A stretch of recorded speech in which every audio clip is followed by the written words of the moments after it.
ሰላም ውድና የተከበራችሁ አድማጮች እንዴት ናችሁ? አጫጭር የስፖርት መረጃዎችን ይዤላችሁ ቀርብ ያለው ለቻናሌ አዲስ ከሆናችሁ ሰብስክራይብ ማድረጉን እንዳትረሱ እንዲሁም ላይክ እና ሼር ማድረጉ እያልኩኝ አሁን በቀጥታ ወደ መረጃዎቹ አልፋለሁ።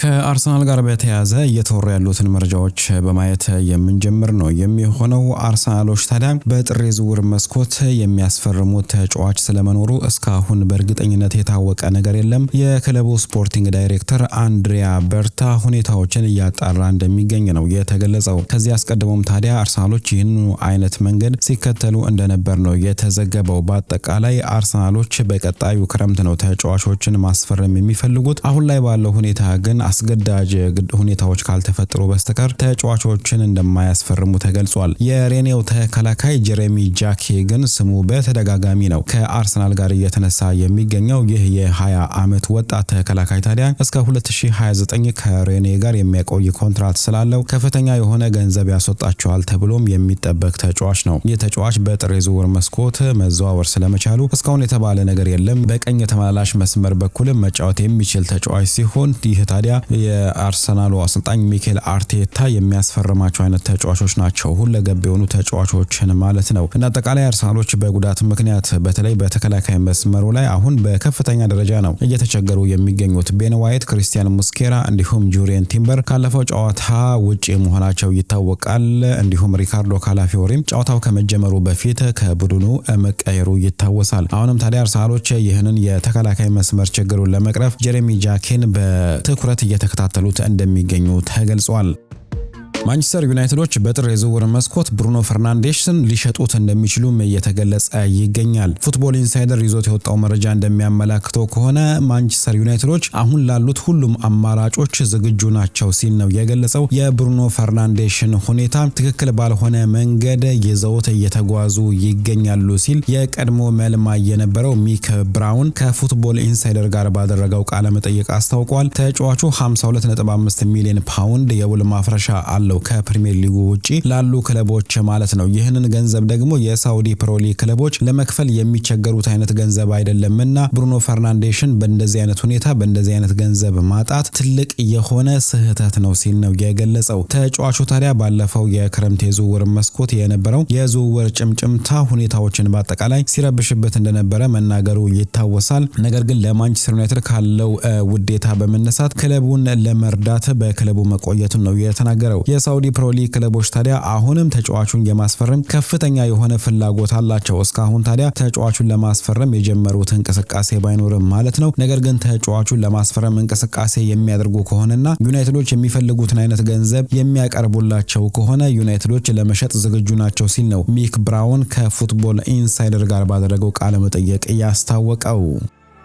ማንቸስተር ዩናይትዶች የፒኤስጂውን ብራድሊ ባርኮላን እየተመለከቱት እንደሚገኙ ተገልጿል። ዩናይትዶች ታዲያ በክንፍ በኩል የአጥቂ መስመር ተጫዋችን ይፈልጋሉና የአንቷን ሴሜኞ ስም በተደጋጋሚ ሲያያዝ የነበረ ተጫዋች ነው። ነገር ግን አንቷን ሴሜኞ አሁን ወደ ማንቸስተር ሲቲ መዘዋወርን እንደሚመርጥ ከተገለጸ በኋላ ዩናይትዶች ሌሎች አማራጮችን እየተመለከቱ እንደሚገኙ ነው የተዘገበው። ዘንድሮ በሊግ 1 ጨዋታ በ13 ጨዋታዎች 5 ጎሎችን ማስቆጠር ችሏል። አጠቃላይ ታዲያ በ22 ጨዋታዎች ነው 5 ጎሎችን አስቆጥሮ 3 ጊዜ ደግሞ አሲስት ማድረግ የቻለው። የተጫዋች ታዲያ በአብዛኛው እየተቀየረም ወደ ሜዳ የገባበት አጋጣሚ አለ። ስለዚህ የተጫዋች በማንቸስተር ዩናይትድ እንዲሁም በሊቨርፑልና በሌሎች ክለቦች እይታ ውስጥም እንደሚገኝ ነው የተገለጸውና በአጥቂ መስመር ቦታ ላይ ራሳቸውን ማጠናከር የሚፈልጉት ማንቸስተር ዩናይትዶች ብራድሊ ባርኮላን እየተመለከቱት እንደሚገኙ ተገልጿል። ነገር ግን ተጫዋቹን ከፒኤስጂ ማስፈረም ከባድ እንደሚሆን ነው የተገለጸው። እስከ 2028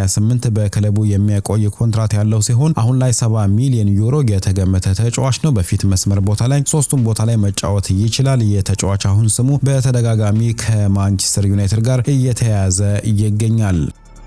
የቀድሞ የማንቸስተር ዩናይትድ ተጫዋች የነበረው ወይኒ ሩኒ ማንቸስተር ዩናይትዶች በጥር የዝውውር መስኮት ተጫዋች የማያስፈርሙ ከሆነ የውድድር ዓመቱን በጥሩ ሁኔታ ማጠናቀቅ ይከብዳቸዋል ሲል ነው የገለጸው። ባለፈው ከኒውካስል ዩናይትድ ጋር በተደረገው ጨዋታ ላይ 4-2-3-1 ፎርሜሽን ወይንም ደግሞ 4 ተከላካዮችን ተጠቅሞ አሰልጣኝ ሩበን አሞሪም ወደ ሜዳ የገባ ቢሆንም በጨዋታው ላይ ጎል ሳይቆጠርበት ቢወጣም ጨዋታውን ግን ተቸግሮ ነው ያጠናቀቀው ሲል ሩኒ ተናግሯል። ዝቅተኛ የሆነ የኳስ መቆጣጠር አጥር ይዞ ነው ዩናይትድ ያጠናቀቀው። ከዛ በተረፈም ታዲያ የተከላካይ መስመሩ የተረበሸ ነበር ሲል ነው የገለጸው። ስለዚህ አሰልጣኝ ሩበን አሞሪም በጥር የዝውውር መስኮት ተጫዋቾችን የማያስፈርም ከሆነ በቀጣይ ዓመት በሻምፒዮንስ ሊግ የሚያሳትፈውን ውጤት ማግኘት ይከብደዋል ሲል ነው ሩኒ የተናገረው።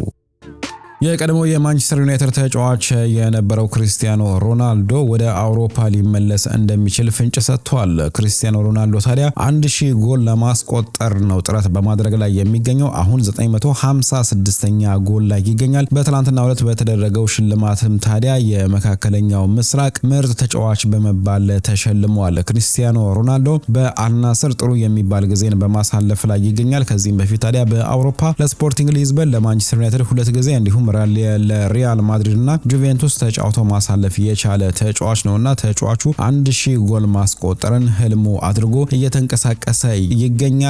በአጠቃላይ እድሜና ጉዳት እስካልገደበኝ ድረስ ወደ አውሮፓ ተመልሼ እጫወታለሁ ሲል ተናግሯል።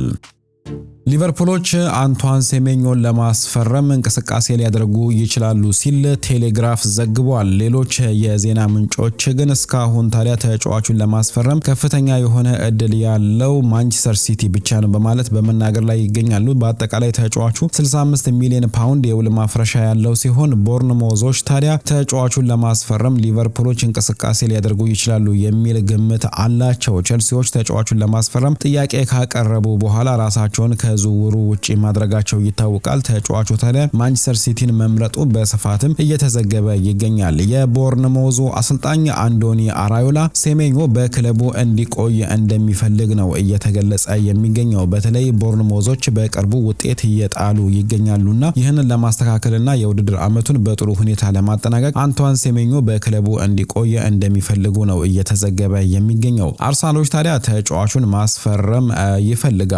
ነገር ግን በጥር የዝውውር መስኮት ሳይሆን በክረምቱ የዝውውር መስኮት ነው። በርካታ የዜና ምንጮች እንደሚሉት ከሆነ አርሰናሎች ተጫዋቹን ለማስፈረም ፍላጎት ቢያሳዩ ኖሮ አንቷን ሴሜኞ የአርሰናልን ይመርጣል ሲሉ ነው በመዘገብ ላይ የሚገኙት። ነገር ግን አርሰናሎች አሁን ላይ ተጫዋቹን ለማስፈረም ምንም አይነት ፍላጎት የላቸውም። በክረምቱ ነው ማስፈረም የሚፈልጉትና በዚህም ምክንያት ተጫዋቹን እየፈለጉት ሊያጡት እንደሚችሉ የተገለጸው። አሁን ወደ ማንቸስተር ሲቲ የሚያመራ ከሆነ ከማንቸስተር ሲቲ በኋላ ላይ ማስፈረም ከባድ ስለሆነ ማለት ነው። ከዚህ በኋላ ታዲያ ሊቨርፑሎች ተጫዋቹን ወይንም ደግሞ አንቷን ሴሜኞን ማግኘት የማይችሉ ከሆነ በውሰት ጎንሳሎ ራሞስን ለማስፈረም ጥረት ያደርጋሉ ተብሎ ነው የሚጠበቀው። ከዛ በተረፈ አሰልጣኝ አርኔ ስሎት የተከላካይ መስመሩን ለማጠናከርም ጥረት ያደርጋል ተብሎ ይጠበቃል። በተከላካይ መስመር ቦታ ላይ ታዲያ በጉዳት ምክንያት በርካታ ተጫዋቾች በተለያየ ጊዜ ከሜዳ ሲርቁ ተመልክተናቸዋል። ብራድሊ ባርኮላ እንዲሁም ፈራሚው ጀሬሚ ፍሪምፖንግ በተለያየ ጊዜ ከሜዳ እየራቁ ወደ ሜዳ የተመለሱበት አጋጣሚ አለ። አሁን ታዲያ ወደ ሜዳ ተመልሶ ጀሬሚ ፍሪምፖንግ ጥሩ የሚባል እንቅስቃሴ ባለፈው ከወልቨርሃምፕተን ወንደርስ ጋር በተደረገው ጨዋታ ላይ አሳይቷል።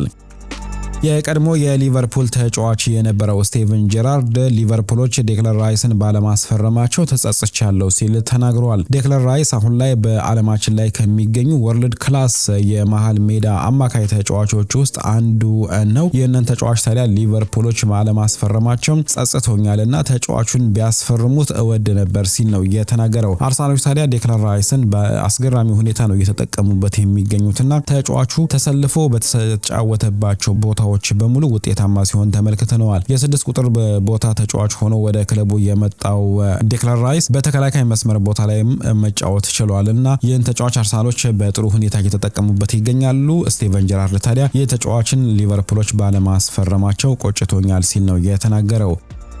ሊቨርፑሎች የተከላካይ መስመር ተጫዋች ይፈልጋሉ። የማርክ ጌይ ስም በተደጋጋሚ እየተነሳ ይገኛል። ነገር ግን ከማርክ ጌይ ጋር በተያያዘ ተጫዋቹ በቀጣዩ ክረምት ይፈርማል ተብሎ ነው የሚጠበቀው። ከዛ በተረፈ ግን በጥር የዝውውር መስኮት የተከላካይ መስመር ሌላ ተጫዋች ሊያስፈርሙ እንደሚችሉ እየተገለጸ ይገኛል። ሊቨርፑሎች ታዲያ ሃርቪ ኤሊየትንም ወደ ክለባቸው ለመመለስ እየተነጋገሩ እንደሚገኙ ተዘግቧል። ሪያል ማድሪዶች 3 ተጫዋቾችን እምቢ ማለታቸው እየተገለጸ ይገኛል። ሪያል ማድሪዶች 3 ተጫዋቾች በወኪሎቻቸው አማካኝነት እንዲያስፈርሟቸው ለክለቡ ቀርበው ነበር። ነገር ግን ሪያል ማድሪዶች 3ቱንም ተጫዋቾች እምቢ ማለታቸውን ነው ከወደ ስፔን እየወጡ ያሉ መረጃዎች የሚጠቁሙት። የሊቨርፑል ተከላካይ ኢብራሂማ ኮናቴ፣ የባየር ሙኒኩ ተከላካይ ዳዮት ኦፓሚካኖ እንዲሁም የአልሂላሉ አማካይ ሩበን ኔቬስ ለሪያል ማድሪድ በወኪሉ በወኪሎቻቸው አማካኝነት የቀረቡ ተጫዋቾች መሆናቸው ነው የተገለጸውና ሪያል ማድሪዶች በወኪሎቻቸው አማካኝነት የሚቀርቡትን ተጫዋቾች ከአሁን በኋላ ላለማስፈረም መወሰናቸው ነው እየተገለጸ የሚገኘው። ምክንያቱም ወኪሎች ተጫዋቾችን ለሪያል ማድሪድ በማቅረብ የሪያል ማድሪድን ስም በመጥቀስ በሌላ ክለብ ከፍተኛ የሆነ ኮንትራት ወይንም ደግሞ የሌላ ክለብ ፍላጎት እንዲጨምር በማድረግ ላይ ይገኛሉ። ከዚህ በፊት ታዲያ አልፎንሶ ዴቪስ እንዲሁ ስሙ ከሪያል ማድሪድ ጋር ሲያያዝ ነበር። በነፃ ዝውውር ወደ ሪያል ማድሪድ ያመራል ተብሎ ሲጠበቅ ነበር። ነገር ግን በኋላ ላይ ተጫዋቹ የረጅም ጊዜ ኮንትራትን ፈርሟል። የሚፈልገውን አይነት ኮንትራትም ማግኘት ችሏልና ሪያል ማድሪዶች ከአሁን በኋላ በወኪሎቻቸው አማካኝነት የሚቀርቡላቸውን ተጫዋቾች ላለመቀበል መወሰናቸው ነው እየተገለጸ የሚገኘው። ሪያል ማድሪዶች በራሳቸው በኩል እየተጓዙ ተጫዋቾችን በነፃ ዝውውር ለማስፈረም ጥረት ያደርጋሉ። የነ ኪሊያን ምባፔ፣ ዴቪድ አላባ፣ አንቶኒዮ ሩዲገርን ዝውውር ማስታወስ ይቻላል። ትሬንት አሌክዛንደር አርኖልድንም በነፃ ያገኙት ነበር። ነገር ግን በክለብ ዓለም ዋንጫ ምክንያት 10 ሚሊዮን ዩሮ ለመክፈል ተገደዋልና ከአሁን በኋላ በወኪሎቻቸው አማካኝነት የሚቀርቡ ተጫዋቾችን ላለመቀበል መወሰናቸው ተዘግቧል። ቸልሲዎች በጥር የዝውውር መስኮት ሁለት ቦታ ላይ አተኩረው ተጫዋቾችን ሊያስፈርሙ እንደሚችሉ እየተገለጸ ይገኛል። የተከላካይ መስመሩና የአማካይ መስመሩ በቸልሲዎች እቅድ ውስጥ እንደተያዘ ነው እየተገለጸ የሚገኘው። ሞይሰስ ኬሴዶና ኤንዞ ፈርናንዴዝ የመሃል ክፍሉ ላይ እየተጫወቱ የሚገኙ ተጫዋቾች ናቸውና ሁለቱ ተጫዋቾች በሌሉበት ጊዜ ያሉት ተጫዋቾች ጨዋታዎችን መቆጣጠርና ጨዋታዎችን ማሸነፍ እየከበዳቸው ይገኛል። ስለዚህ የመሃል አማካይ ተጫዋች ማስፈረም እንደሚፈልጉ የተገለጸው። ሮሚዮ ላቪያ ታዲያ በጉዳት ምክንያት ክለቡን በሚፈለገው መልኩ ማገልገል እየከበደው ይገኛል። በሌላ በኩል ደግሞ የተከላካይ መስመሩ በርካታ ጎሎችንም እያስተናገደ ይገኛል።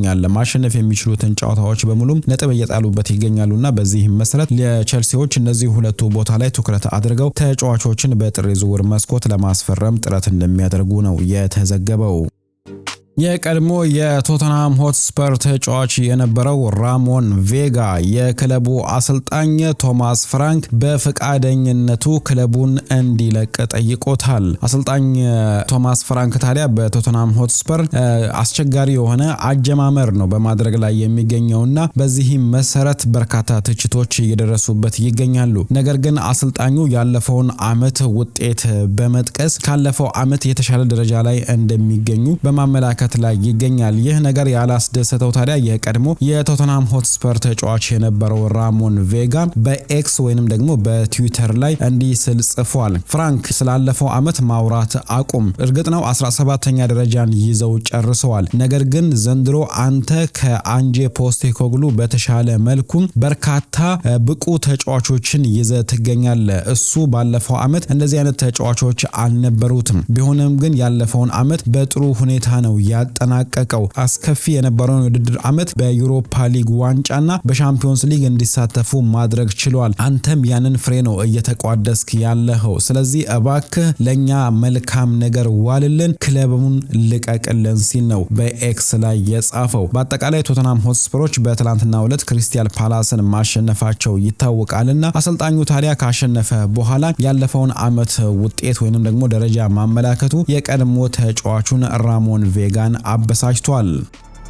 ፉልሃሞች በአሁኑ ሰዓት ለፒኤስቪ አይንድሆቨን እየተጫወተ የሚገኘውን አሜሪካዊውን ሪካርዶ ፔፒ የአጥቂ መስመር ተጫዋች ነው ለማስፈረም ፍላጎት ማሳየታቸው ተገልጿል። ልክ የጥር የዝውውር መስኮት እንደተከፈተም ተጫዋቹን ለማስፈረም ጥረት ያደርጋሉ ተብሎ ነው የሚጠበቀው። ሪካርዶ ፔፒ 40 ሚሊዮን ፓውንድ ገደማ የተገመተ ተጫዋች ነው።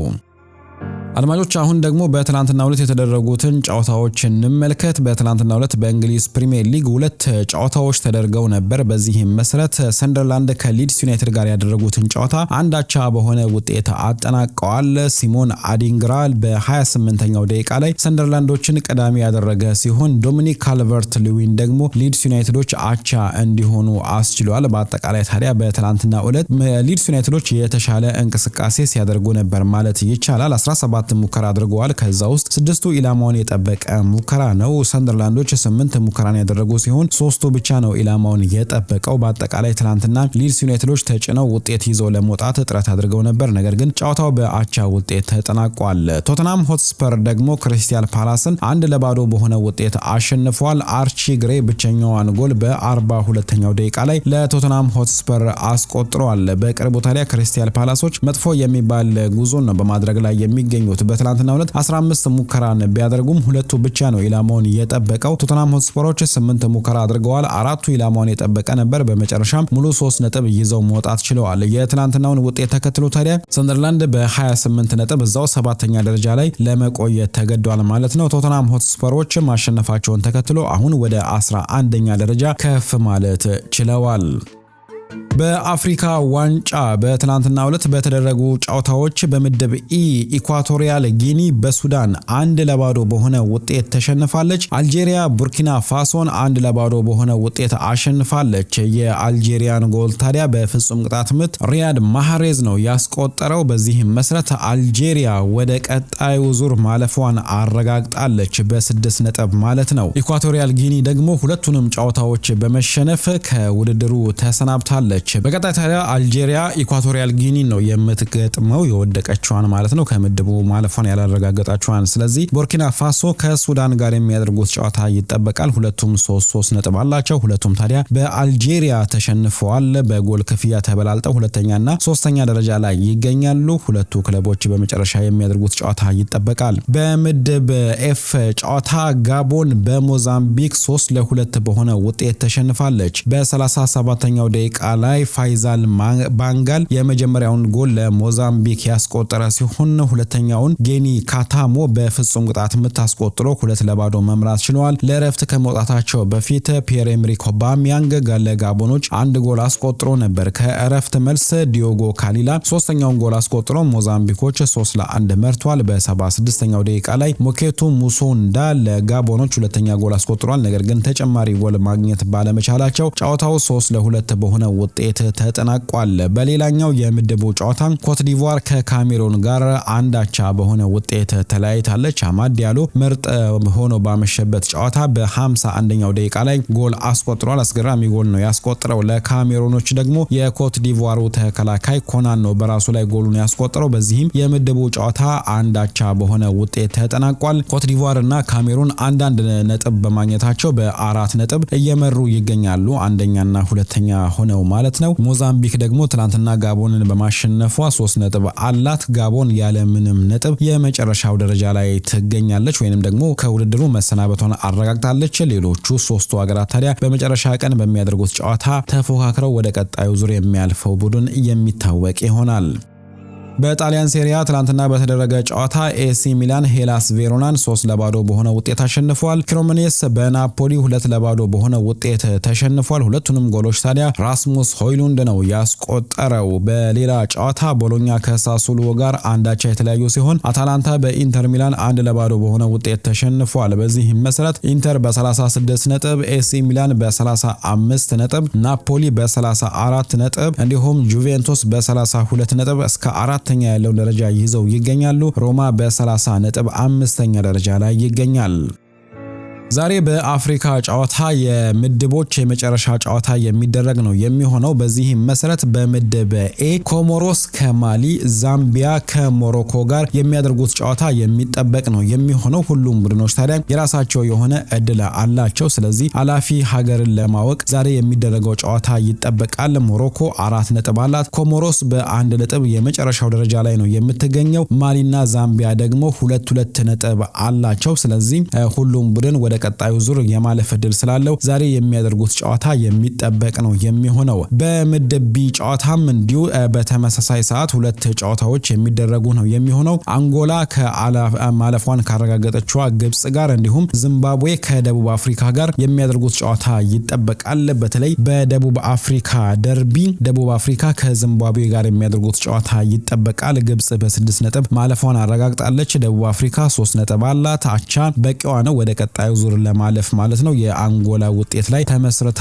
ማለት ነው። ነገር ግን ከዛ በተረፈ ዚምባብዌም የምታሸንፍ ከሆነ የማለፍ እድል ይኖራታል በአንጎላ ውጤት ላይ ተመስርታ ማለት ነው። እንዳጠቃላይ ዛሬ የሚደረገው የምድቡ ጨዋታ ይጠበቃል። በተለይ ደቡብ አፍሪካ ከዚምባብዌ ጋር የሚያደርጉት ጨዋታ የሚጠበቅ ይሆናል።